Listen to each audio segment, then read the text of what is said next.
تو آج ہمارے پاس مدثر ساہی صاحب موجود ہیں، ماہر قانون ہیں.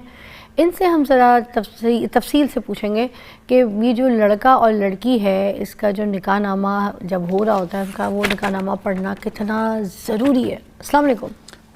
وعلیکم السلام. تھینک یو فضا.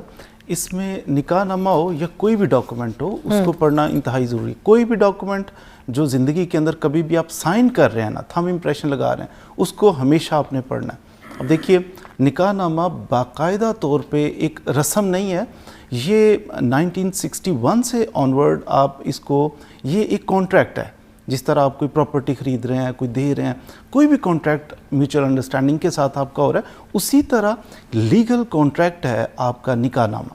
آپ کو اس کی ایک ایک کالم کو پڑھنا ہے، اسے فل کرنا ہے، because you are accepting the responsibility of these columns. آپ کچھ آفر ہو رہی ہے، کچھ ایکسیپٹنس ہو رہی ہے، تو کافی سارے کالم ہیں، 25 کالمز ہیں کہ جن کی لائبلٹی آپ کے شولڈرز پہ ہوگی. تو اس لیے اس کو پڑھنا بھی ضروری ہے، سمجھنا بھی ضروری ہے.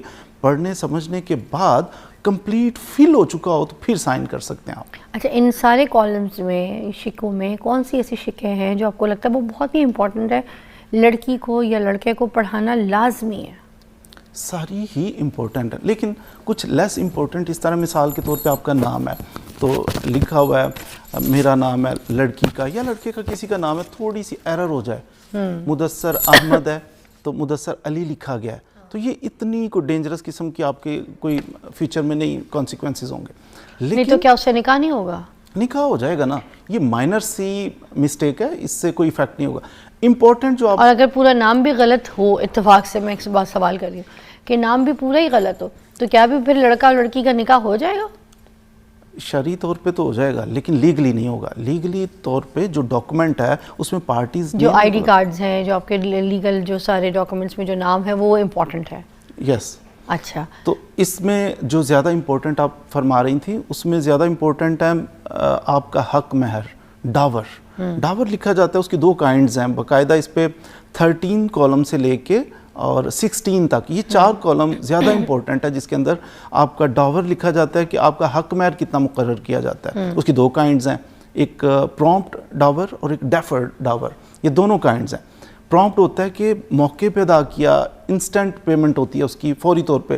ڈیفرڈ ڈاور ہوتا ہے کہ ان فیوچر آپ کوئی پرومس کر دیتے ہیں کہ جب عند الطلب، جب آپ ڈیمانڈ کریں گی تو میں آپ کو پے کر دوں گا. یہ 2 طرح کے ہوتے ہیں. اور اس میں زیادہ تر کیسز ہمارے پاس آج کل جو آ رہے ہیں نا، وہ یہ آ رہے ہیں کہ ڈاور اماؤنٹ جو ہے، جو حق مہر ہے، اس کے ساتھ کچھ کنڈیشنز لکھی جاتی ہیں.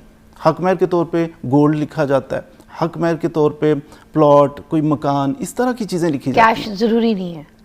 کیش ضروری نہیں ہے، آپ گولڈ لکھ سکتے ہیں، کچھ بھی لکھ سکتے ہیں. اچھا، تو پھر اب یہ جو ڈیمانڈ ہوتی ہے کہ جس میں اگر پہلے شادی نکاح جو ہو رہا ہے اسی ٹائم پہ وہ جو ہے اس کو اگر دے دے، اگر کیش اماؤنٹ ہے تو وہ یہ بھی اس میں بھی لکھوایا جا سکتا ہے کہ لڑکی کو آپ ابھی، جی، لڑکی کے آپ کیش اماؤنٹ اگر موقع پہ، نکاح کے ٹائم پہ بھی ہو سکتا ہے، نکاح کے ٹائم پہ بھی پے کرتے ہیں، وہ بھی لکھا جائے گا. اچھا، اس کو پرومپٹ ڈاور کہتے ہیں. یہ نارملی لوگ نکاح کے ٹائم پہ پے کر دیتے ہیں، اور اس کو بھی لکھا جائے. دونوں علیحدہ علیحدہ کالم ہے کہ کتنا، ایک تو آپ کا جو ہے حق مہر کتنا ہے، دوسرا پرومپٹ کتنا پے کیا گیا، ابھی موقع پہ کتنا پے کیا گیا، کتنا پرومس کیا گیا، یہ سارا کچھ